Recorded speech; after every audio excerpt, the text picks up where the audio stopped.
The music swells, the chandeliers glow, and every eye in the grand ballroom waits for something unforgettable to happen. In this moment of glitter and whispers, one story begins to rise above the rest. The night Lady Rose steps forward into the light of the London season. The London season was more than parties and dancing.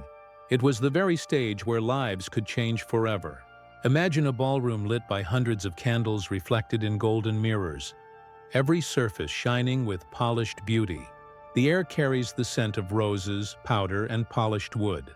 The orchestra prepares in the corner, strings humming softly as though they, too, can feel the excitement moving through the air. This is the stage where tradition, romance, and ambition meet, and every young lady knows that one evening could decide her future. In the crowd, there are noble families dressed in their finest. Ladies wear gowns of silk and lace, their jewels catching the light with every small movement. Gentlemen stand tall in tailored coats, their shoes shining against the marble floor. There is a kind of hush beneath the laughter and chatter, a quiet understanding that tonight will be remembered. For those who are young and full of dreams, the season is not simply a chance to dance, it is a chance to be noticed, to be chosen, and to be remembered. The music changes, signaling that the first dance of the night is near. Conversations stop, fans close, and all eyes move toward the open floor. A circle forms around the polished space where the dancers will soon glide. There is an expectation in the air, almost like the feeling before a storm, though this storm is one of beauty and excitement. People lean forward ever so slightly, waiting to see who will take the first step. And in this moment, we turn our attention to one figure. Lady Rose, a young woman full of spirit, is about to step into her own story. The season may have belonged to many before her, but on this night, it will be her chance to shine. She has prepared for this moment with grace and with hope, her heart beating in time with the rhythm of the violins.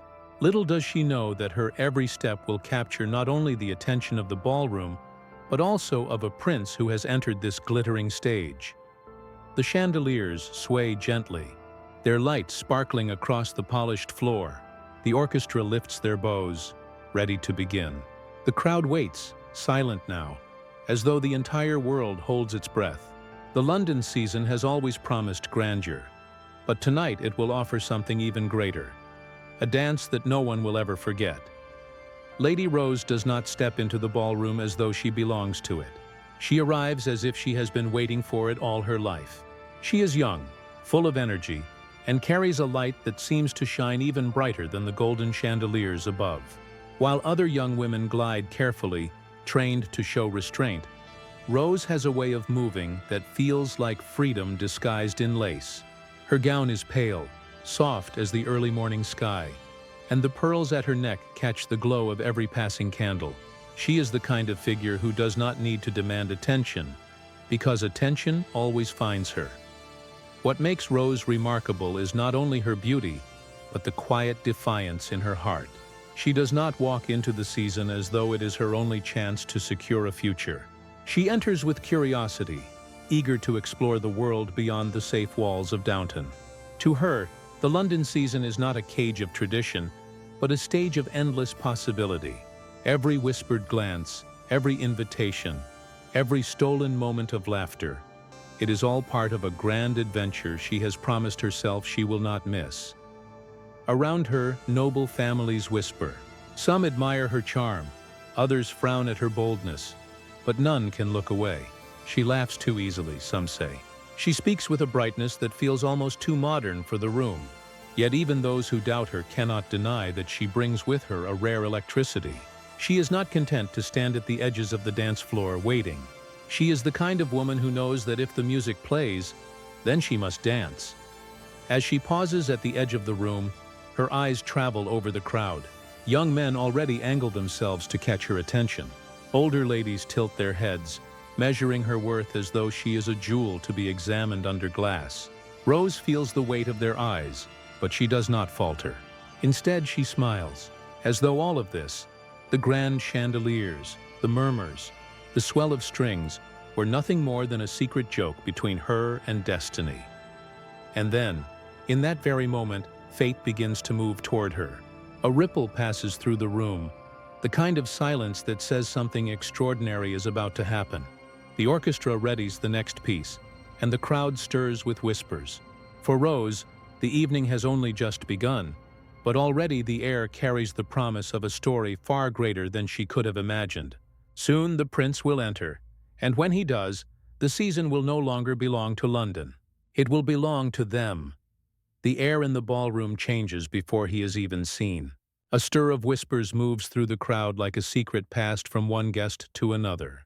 Heads turn, fans rise halfway to faces, and eyes tilt toward the great doors at the far end of the room. The music has not stopped, yet the silence inside each guest feels louder than the violins. Something is about to happen, and everyone knows it. Then the doors open. He appears not with arrogance, but with the calm authority of someone who has always belonged to such a stage. The prince steps into the light of the chandeliers, tall, steady, and impossibly composed. His coat is cut to perfection, his gloves pale against the dark richness of his uniform. Every detail speaks of heritage and power. Yet there is something more in his presence. It is not only his title that commands attention, but the quiet gravity of a man who carries history on his shoulders and yet walks as if he has the freedom of the moment. The crowd parts without being asked. A path opens before him, lined by eyes filled with admiration, curiosity, and envy. Ladies bow their heads ever so slightly. Gentlemen straighten their posture, but all struggle to conceal what they feel. The rare awareness that they are sharing the same air with someone born to change nations. He does not look left or right too long. His gaze remains forward, searching, as though the purpose of this evening is not simply to be admired, but to find something, or perhaps someone, waiting among the glittering throng. For a heartbeat, the orchestra hesitates, their bows trembling on the strings. Then the conductor lifts his hand, and the music swells again, now fuller, brighter, almost as though it, too, wishes to celebrate his arrival. The notes bounce against marble and mirror, carrying the weight of anticipation. Even the chandeliers seem to shine a little brighter, throwing a golden crown of light above his head. And there, across the room, Lady Rose feels it. She does not bow her head or hide behind her fan. Instead, she watches. Their eyes do not meet yet, but something within her stirs, the awareness that destiny has walked into the room. Around her, others whisper his name, their voices weaving together like a hymn, but she hears only the rhythm of her own heart. The prince pauses at the edge of the dance floor, surveying the crowd, as though weighing the worth of each face in this sea of expectation. He has danced with many before, offered his hand to countless partners, but tonight feels different. Tonight, as the orchestra climbs into a waltz that seems written for this very moment, there is only one figure who holds his attention, waiting just beyond the circle of light. Soon, the story of the evening will no longer be about the arrival of a prince. It will be about the moment he chooses her. The prince does not rush. He allows silence to gather around him, as though the ballroom itself must bend to his rhythm. The crowd waits, breathless, the music swelling like a tide about to break. Then, with deliberate grace, he begins to walk across the polished floor. Each step echoes with a quiet certainty, his shoes striking against marble like the soft beat of a drum that everyone can feel in their chest. Guests draw back, skirts brushing against polished shoes, fans lifted like shields to disguise the hunger of their curiosity. Lady Rose stands at the edge of the light. She had thought herself fearless, but as his figure approaches, something inside her trembles, not from fear, but from the sheer weight of being seen. His eyes are steady, searching, and when they find hers, the room itself seems to vanish. There are no chandeliers, no mirrors, no whispers. There is only him, and the undeniable pull that threads between them in that silent instant. The orchestra hesitates once more, bows trembling, as though even the musicians are waiting for his choice. Then the prince extends his hand. It is a simple gesture, one that has been repeated by countless men across countless seasons. Yet in this moment, it feels unlike any other. His glove shines pale beneath the golden light, a promise held out before her. The crowd leans forward, the air thick with anticipation. Every woman wonders what it would be to take that hand. Every man feels the sting of being overlooked. Yet only one figure is chosen. Rose draws a breath, her lips parting slightly, her pulse quickening as though her very heart has risen to meet the invitation. For a heartbeat, she remains still, not because of doubt, but because she understands that in this single moment, she is stepping into a story greater than herself. Then, with a grace born not of training but of instinct, she lifts her hand and places it in his. The ballroom exhales as one. The sound is not applause, not yet, but the collective release of breath from those who have witnessed something rare. Whispers spark at the edges of the room, names carried across the floor like threads of fire. Rose, the prince, together. Her hand rests in his with the softness of silk meeting strength. He inclines his head slightly, not as a ruler to a subject, but as a man to a woman who has caught his attention in a way no title could demand. Without a word, he guides her forward, and the circle of the ballroom opens wide. They walk together into the center, their figures lit beneath the crown of chandeliers, as the orchestra prepares to strike the first notes of a waltz that will belong to them alone. And as they take their place, Rose realizes something she has never felt before. This is not simply a dance, it is an invitation to destiny. The first note falls from the violins like a drop of silver in the air, and in that instant, the ballroom disappears. There is no marble floor, no circle of guests, no glittering chandeliers above them. There is only movement, rhythm, and the quiet miracle of two figures becoming one. The prince leads with measured strength, his hand firm at Rose's back, guiding her with the certainty of a man who has danced 1,000 times before. Yet with her, something shifts. He is not only leading, he is listening. Each turn, each step, feels shaped by the energy between them, as if the music itself were waiting for them to decide its path. Rose follows, but she is no shadow. She does not drift like someone caught in his orbit. She answers him, step for step, her gown sweeping in wide circles across the polished floor, the pale fabric blossoming like the petals of a rose caught in a summer wind. Her laughter does not break the spell. It deepens it.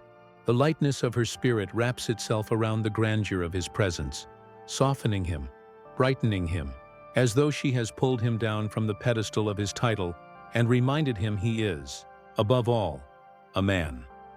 The crowd is silent now, though their silence is alive with wonder. It is not politeness that holds their tongues. It is awe. They watch as though they are witnessing something they were never meant to see. The moment when two lives, shaped by different worlds, discover they are made for the same song. Fans are forgotten, whispers stilled.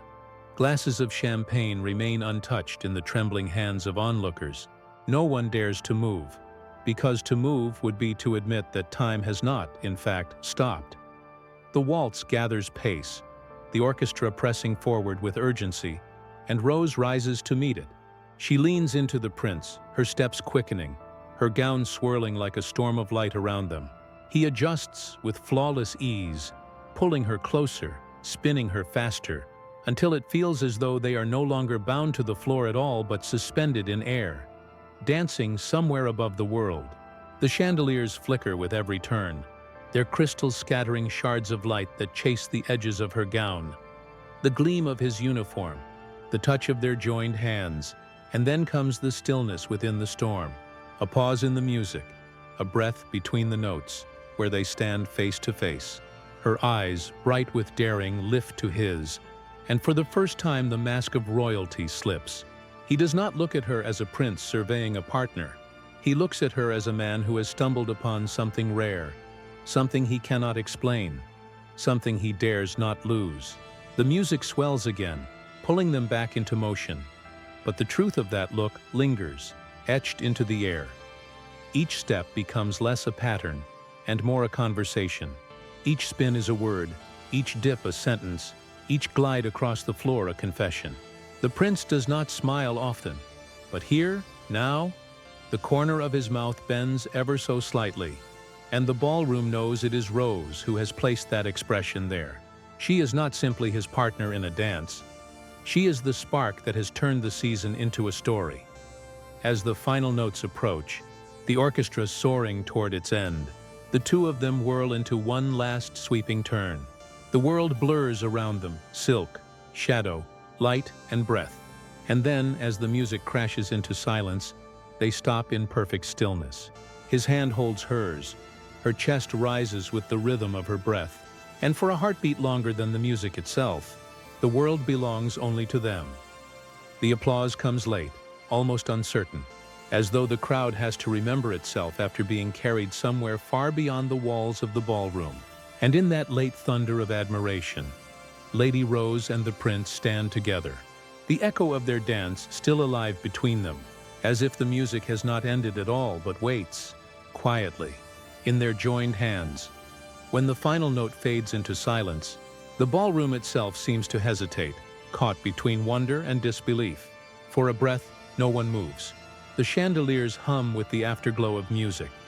The polished floor holds the echo of spinning steps, and in the stillness, all eyes remain fixed on the pair at the center of the room.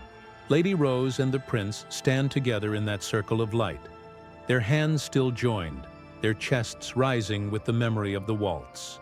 They have danced, and in doing so, they have changed the room. The applause breaks at last, but it is not polite clapping. It is sudden, sharp, alive with something deeper than custom. Some clap with wide smiles, delighted by the spectacle of it all, while others clap with restraint, their eyes narrowed, their minds racing. Fans flutter open again, but now not to hide boredom or idleness. They flutter to shield whispers, to disguise envy, to soften the sting of awe that many cannot bear to show openly. Around the edges of the crowd, the older ladies exchange careful glances. To them, this dance is not only romance, it is possibility, it is consequence.